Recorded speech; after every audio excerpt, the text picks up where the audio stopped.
আপনি লিখেছেন কি ধরনের হাসি ঠাট্টা জায়েজ, অনেকে কথা বলার সময় যে গালি দেয়, বাজে শব্দ ব্যবহার করে, এগুলোতে করণীয় কি? দেখুন, কোনোভাবে একজন মুসলমানের জন্য মিথ্যা কথা বলে কোনো হাস্যরস করার, বিনোদন করার, কৌতুক করার কোনো সুযোগ নেই। আমরা অনেক সময় দেখি যে এগুলো হয়। সোশ্যাল মিডিয়াতে কিছু ভিডিও ক্লিপ আপনারা হয়তো দেখে থাকবেন। একজন হয়তো বসে আছে পুকুরের পাড়ে, তারই কোনো একজন ফ্রেন্ড, দোস্ত তাকে এসে ধাক্কা দিয়ে ঠান্ডার সময় পুকুরে ফেলে দিয়েছে, সে পড়ে গেছে, আর হা হা করে সবাই হাসছে। আমরা এই সমস্ত ভিডিও দেখে বেশি এনজয় করি, তাই না? আমাদের নিজেদের অজান্তে আমাদের মনুষ্যত্ব কিন্তু হারিয়ে যাচ্ছে এভাবে। এটা তো আসলে কোনো আনন্দের উপলক্ষ হতে পারে না।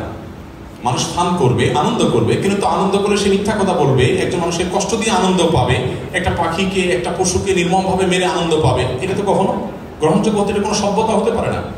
আমাদের দেশে একটা খেলা বেশ জনপ্রিয়, এখনো কোনো কোনো অঞ্চলে আছে, আপনারা জানেন, ষাঁড়ের লড়াই হয়। ষাঁড়ের লড়াইয়ে যে নির্মমতা হয়, যে করুণ দৃশ্যের অবতারণা হয়, এটা কোনো সভ্য সমাজের গ্রহণযোগ্য কোনো লড়াই হতে পারে না, বা সেটাকে আমরা অনেকে বেশি এনজয় করছি। তো এরকম অনেক খেলাধুলা আছে, অনেক বিনোদন আছে, যেগুলোতে আমরা শরিয়া বিরুদ্ধ পথ অবলম্বন করি। নবী করিম সাল্লাল্লাহু আলাইহি ওয়াসাল্লাম হাস্যরসাত্মক কথা বলতেন, কৌতুক করতেন।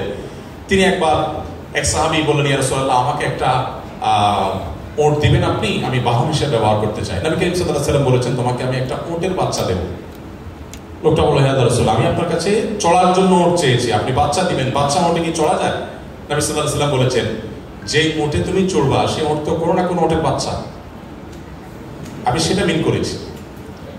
আরেকজন সাহাবীকে নবী সাল্লাল্লাহু আলাইহি ওয়াসাল্লাম ডাক দিচ্ছেন, ইয়া যাল উজনাইন, এই যে দুই কান আছেন আপনার, আপনি আসেন, হে দুই কানওয়ালা। তো এটা রসিকতা করলেন, ওনার কান তো আসলেই দুইটা।